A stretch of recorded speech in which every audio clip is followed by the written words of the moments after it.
Hello, welcome to this Wargamer. I'm your host, Rob, and excitingly, if you're a fan of Bones and Souls, you're going to enjoy this video because this is about the Ossiarch Bonereapers faction focus for Age of Sigmar 4.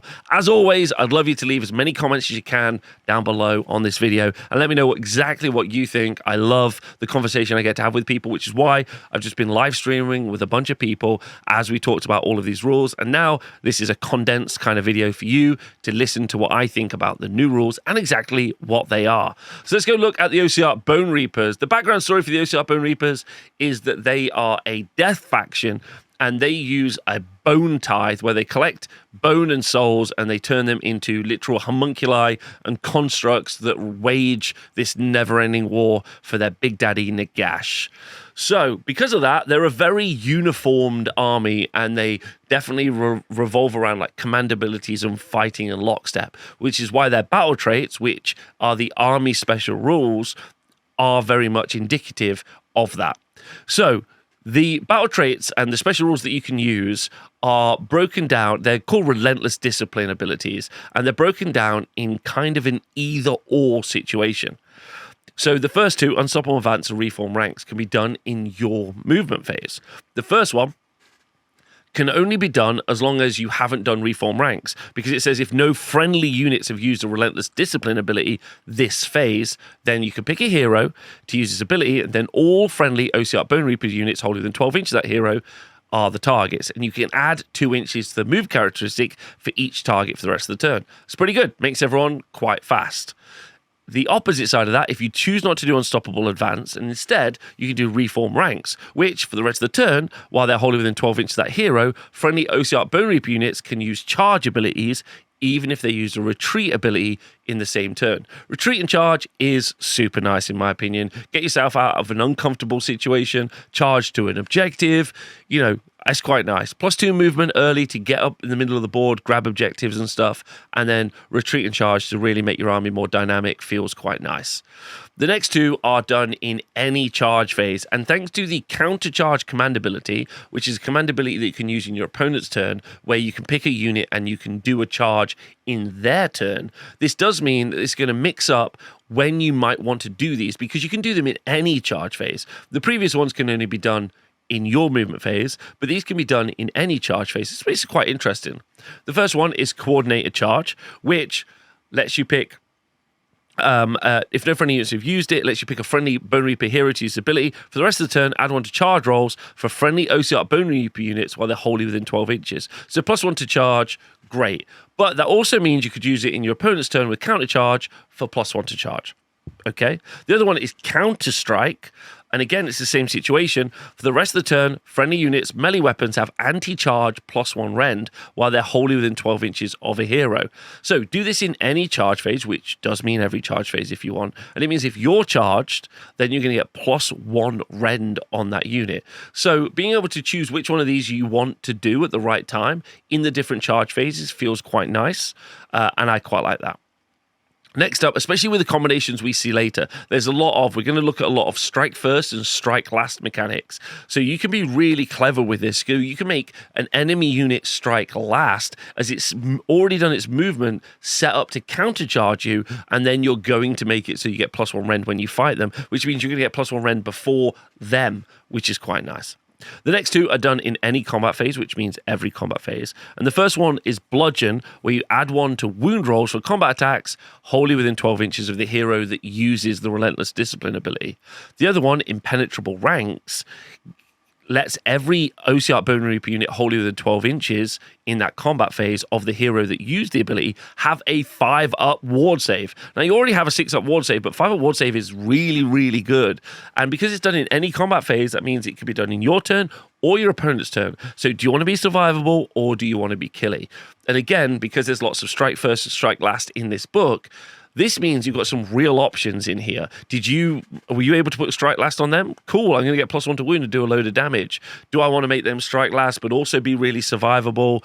Really interesting here. But you can choose one of those two abilities, but because of the way counter charges and these other things work, then you've got some real option in staging those abilities.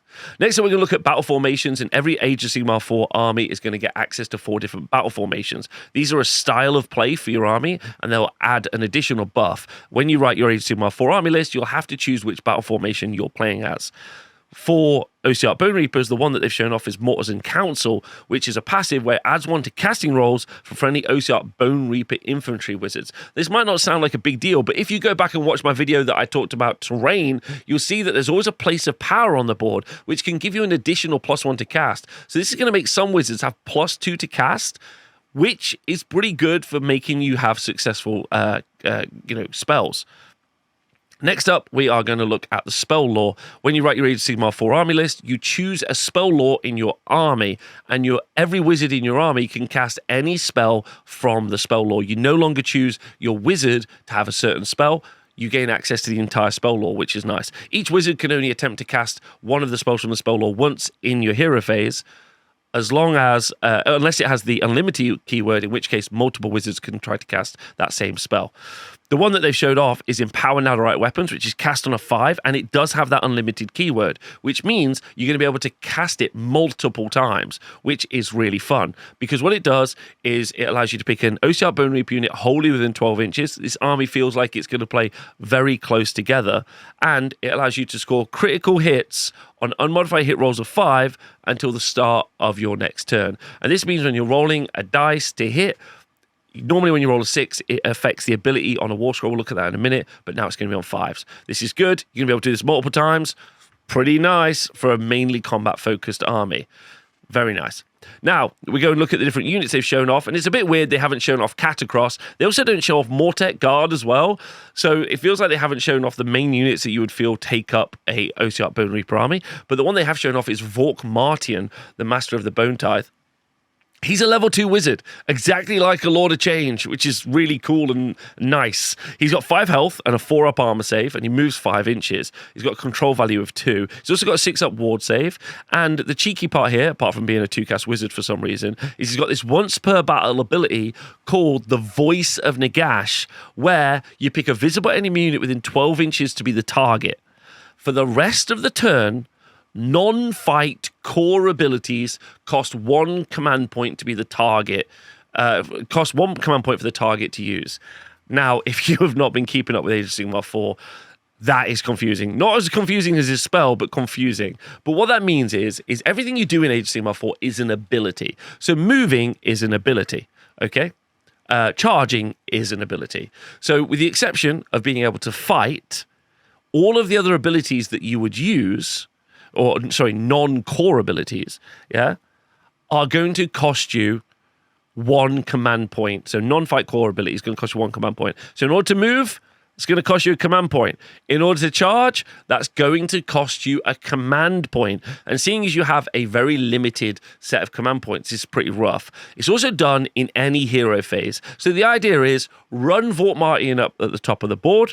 Your opponent has a big killer unit. Let's say he's got an Archeon, or let's say he's got himself like a big unit of 6 Varangard. Then you just go, boop. That unit can't move or charge unless you spend command points and really drain their resources, which is a really interesting. It's only once per battle, and it's only going to affect 1 unit. So it's very strong, but it's also single use. So that's quite interesting. It's also got a spell on its war scroll, and this is genuinely one of the most head-scratchy spells I've ever read. A lot of you said that, I've been really upbeat in these videos, which I've enjoyed, thanks. But this is genuinely worded like trash, and for new people, already the Voice of Nagash feels like that is incredibly difficult to, understand. This one is nonsense. So I'm not going to really read it out to you. Instead, I'm just going to tell you what it basically means.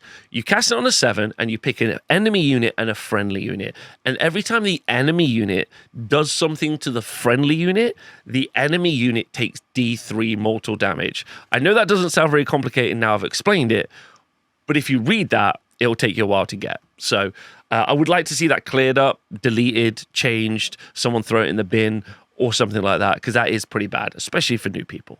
Anyway, that's Vokmortian. Let me know what you think about him. 2-cast wizard, yikes. Ability to shut down enemy user. Don't forget also, Ossiarch Bonereapers have got access to their own manifestation lore. So they have 3 endless spells, which you are going to be able to put into your army for free. So every 2-cast wizard is significantly better, because it means that they can do their Mortal Contract spell, or they can do the spell we looked at before for exploding 6s, which is what we call it.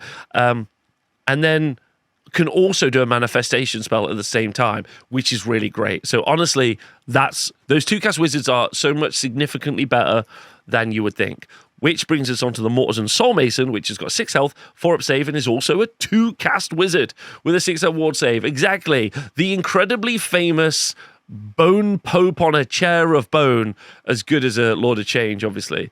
Now, he's again not a combat character, so that's an important part we can skip that. And he's got access to 1 unique spell, which is called Soul Guide, which you do in your hero phase. Pick a friendly, visible Ossiarch Bonereaper unit wholly within 12 inches of the caster, and that target has strike first for the rest of the turn.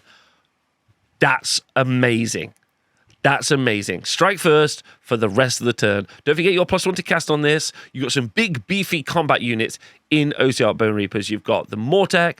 You've got the Immortus Guard, maybe. So you've got some big units that can fight. Strike first is even better. Your opponent charges you, strike first, baby. So that's really good. And again, the 2-cast wizard, so he's going to be bringing all of those endless spells on the board as well. Then they showed off the Necropolis Stalkers, and honestly, these unfortunately are a little bit sad. So 4 health with a 4-up save and moves 6 inches. Necropolis Stalkers are a unit of 3 for a total of 12 health with a 4-up save and a 6-up ward save. They're only control value 1, so the unit themselves are only control value 3. Their output is 4 attacks per model, so 12 across the unit. Hit on 3s, wound on 3s. It's Rend 2, which is great, but it's only damage 1. Now, it's got critical hits too, which means every 6 to hit is going to generate 2 wound rolls for you to make. And of course, we know you can cast a spell on it so that you can make it so that that happens on 5s. But I've run the numbers on it. It's not super good. They do have an ability called Quadrec Aspects, where you do these in any combat phase, which does mean, say it with me, every combat phase, and you pick one of the following effects to apply for the rest of the turn. First one, Domination Aspect, is subtract 3 from the control scores of enemy units while they're in combat with this unit.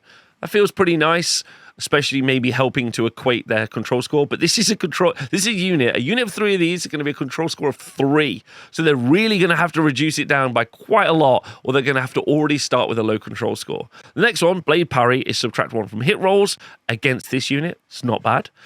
Destroyer Aspect, ward rolls cannot be made for damage points inflicted by this unit's combat attacks. And now that feels really nice, especially because it doesn't have very good AP, or it doesn't have very good Rend. That's Rend 2's fine, I guess. But no ward is really nice. So a load of attacks, no ward save. Maybe I'll do more damage there. And the final one, Precision Aspect, is you gain +1 Rend if you're fighting against a hero, which is pretty nice. So Necropolis Stalkers feel interesting, and I don't love where they're at right now. Maybe there's a way to stack them so you get even more attacks. Maybe with the exploding 6s, you beef them up to a unit of 6, so you got 24 attacks, exploding on 5s. That feels nice. But anyway, I'm not sure about those. Lastly, they showed off the Mortek Crawler, which wasn't really good in the last version of Age of Sigmar, and I'm actually pretty hype about this version. It's got 12 health, 4-up save, 5-inch move, but importantly, it's got control value 5. So, for a deck chair unit, which is what we call a unit that sits at the back of the board, sits out a little deck chair and just stays there for the battle, it's kind of perfect. Control 5 on your back objective, launching shots over, is great. It's a big artillery piece that shoots 24 inches. It's got 4 attacks, hits on a 4, wounds on a 2, is Rend 1, which is not great, but is D3 plus 2 damage. So minimum 3 up to a maximum 5. It's got anti-infantry 1, so if you're shooting against infantry, it's going to get +1 Rend. It's also got critical hits 2, which is nice. So any 6s to hit is going to give you an extra 1 of those damage. Now that's pretty good, because that's potentially 20 damage from its 4 attacks, but you can get up to 8 attacks for 40 damage. Now, you're not going to roll 4 6s, but one day you might. And it feels very, very nice, in my personal opinion. But it's also got this deathly barrage ability where you do in any shooting phase, which does mean every shooting phase, because you have the command ability to shoot in your opponent's turn, pick an enemy unit that was targeted by all of this unit's shooting attacks, this phase to be the target. Basically, you roll a 4-up, and that target has strike last. If they're within 12 inches of an Oss effector, it's a 3-up, and if another Mortek crawler tried to shoot at it earlier, it's a 2-up, which means in your opponent's turn, you can just be like, okay, this is what I'm going to do. I'm going to shoot with this. Cool, you're striking last now. And now your opponent immediately is like, oh, this is a problem. While your wizard has cast always strike first on another unit, then you're going to do a counter charge in their turn as well. And now that's a lot of command points to make that combination happen. But that's also a lot of dynamic mobility in the army, in making units go before you, make units strike last all in their turn, and making your units either survivable because you give them ward saves. You know, it feels like you can do some really interesting stuff. Feels like it's an army that's going to be a sum of its parts versus just like a single playstyle, which I really like.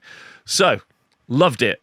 I absolutely loved it. I actually think that's pretty cool. There's some really fun stuff in there. I can see, I especially like the crawler. I think the crawler is really fun. I think the old Necropolis stalkers are a bit of a weak point, but yeah, I really liked it. And I hope you liked the video. So let me know what you think about the faction preview. If you're a player who already plays this army, you're going to play this army, let me know. Thank you everyone for tuning in. Thank you to the Twitch chat for hanging out. Thanks very much to everyone on the Wargamer Patreon. Appreciate you loads. See you soon. Bye.